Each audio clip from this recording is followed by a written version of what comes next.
તારીખ 14/8/2024ના રોજ Medarpura police station વિસ્તારની અંદર એક સગીરાના અપહરણનો ગુનો નોંધાયેલો હતો. ગુનાની ગંભીરતા જોઈને પોલીસે ત્વરિત એક્શન લીધેલા હતા.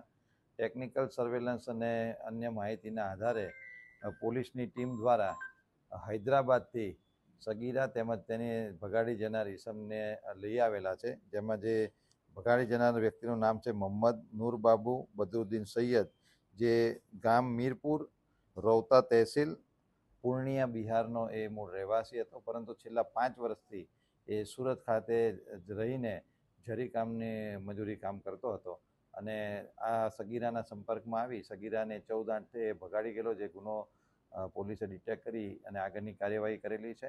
અને ત્યારબાદ BNSની અન્ય કલમો અને પોક્સોની અન્ય કલમો ઉમેરીને આગળની તપાસ હાથ ધરી છે. આભાર.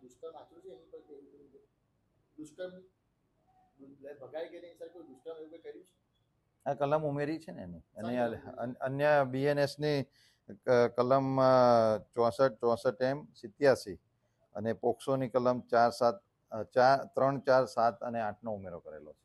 આજે આરોપી છે આ છોકરીનો સંપર્ક કેવી રીતે આવ્યો અને ખુશું નામ બદલીને કયું? ના, એ રીતની કોઈ માહિતી અત્યારે આવેલી નથી, પરંતુ તમામ એંગલની તપાસ પોલીસ દ્વારા કરવામાં આવશે. અત્યારે ઇન્વેસ્ટિગેશન છે. હાલમાં આરોપી અને સગીરાને પોલીસે લઈ લીધેલા છે અને આગળની તપાસ ચાલુ છે. સગીરાને અને જે આરોપી છે એ સંપર્કમાં કેવી રીતે આવ્યા હતા? આજુબાજુમાં રહેતા હતા, કામ કરતા હતા? હા, એ લોકો આજુબાજુ કામ કરતા હતા, એ રીતે સંપર્કમાં આવેલા હતા. Thank you.